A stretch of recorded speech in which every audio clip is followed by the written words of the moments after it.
Please like the video and share it so that it reaches many more people and you get sawaba, or rewards from Allah. This could be a sawabe jariyah or continuous reward for you long after you are gone. Debt Transfer, Volume 3, Book 37, number 486 to 495. Volume 3, Book 37, number 486. Narrated by Abu Hurairah. The Prophet said, procrastination, delay, in paying debts by a wealthy man is injustice. So, if your debt is transferred from your debtor to a rich debtor, you should agree. Volume 3, Book 37, number 487. Narrated by Abu Hurairah. The Prophet said, procrastination, delay, in paying debts by a wealthy person is injustice. So, if your debt is transferred from your debtor to a rich debtor, you should agree. Volume 3, Book 37, number 488. Narrated by Salama bin al-Aqwa. Once, while we were sitting in the company of Prophet, a dead man was brought. The Prophet was requested to lead the funeral prayer for the deceased. He said, "Is he in debt?" The people replied in the negative. He said, "Has he left any wealth?" They said, "No." So, he led his funeral prayer. Another dead man was brought and the people said, "O Allah's Apostle, lead his funeral prayer." The Prophet said, "Is he in debt?" They said, "Yes." He said, "Has he left any wealth?" They said, 3 dinars. So, he led the prayer. Then a third dead man was brought and the people said to the Prophet, "Please lead his funeral prayer." He said, "Has he left any wealth?" They said, "No." He asked, "Is he in debt?" They said, "Yes, he has to pay 3 dinars." He refused to pray and said, "Then pray for your dead companion." Abu Qatada said, "O Allah's Apostle, lead his funeral prayer, and I will pay his debt." So, he led the prayer. Volume 3, Book 37, number 488. Narrated by Abu Hurairah. The Prophet said, an Israeli man asked another Israeli to lend him 1,000 dinars. The second man required witnesses. The former replied, "Allah is sufficient as a witness." The second said, "I want a surety." The former replied, "Allah is sufficient as a surety." The second said, "You are right," and lent him the money for a certain period. The debtor went across the sea. When he finished his job, he searched for a conveyance so that he might reach in time for the repayment of the debt, but he could not find any.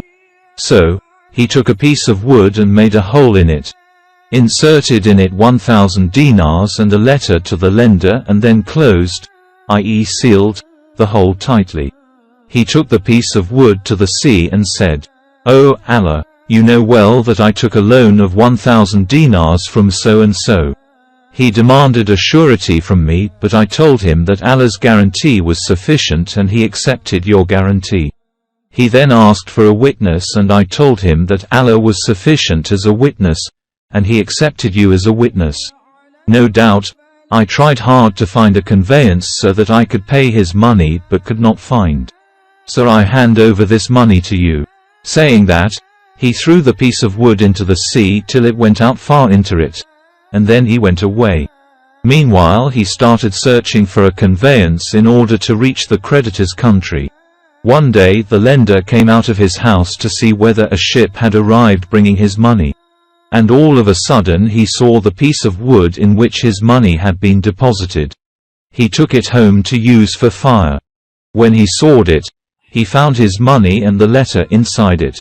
Shortly after that, the debtor came bringing 1,000 dinars to him and said, "By Allah, I had been trying hard to get a boat so that I could bring you your money, but failed to get one before the one I have come by." The lender asked, "Have you sent something to me?"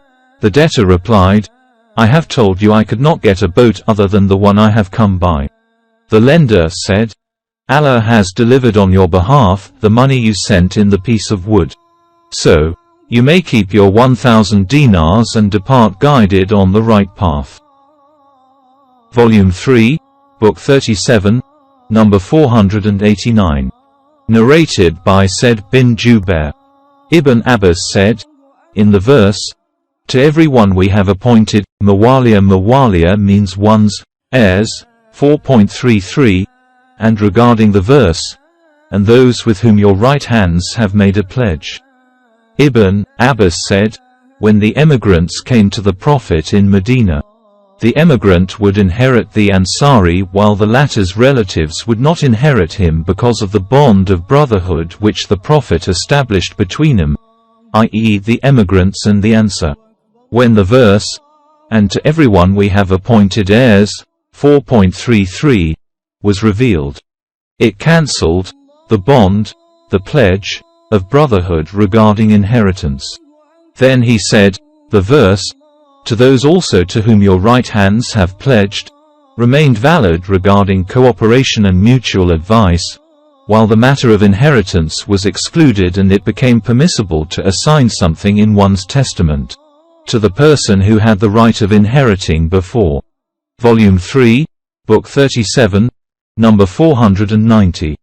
Narrated by Anas. Abdur-Rahman bin Auf came to us and Allah's Apostle established a bond of brotherhood between him and Sa'd bin Rabi'a. Volume 3, Book 37, number 491. Narrated by Azam. I heard Anas bin Malik, have you ever heard that the Prophet said, there is no alliance in Islam? He replied, the Prophet made alliance between Quraysh and the Ansar in my house. Volume 3, Book 37, number 492.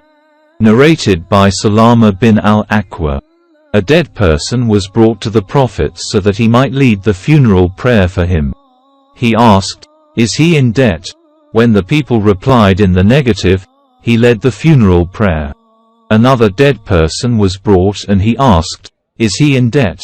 They said, yes. He refused to lead the prayer and said, lead the prayer of your friend. Abu Qatada said, O Allah's Apostle, I undertake to pay his debt. Allah's Apostle then led his funeral prayer. Volume 3, Book 37, number 493. Narrated by Jabir bin Abdullah.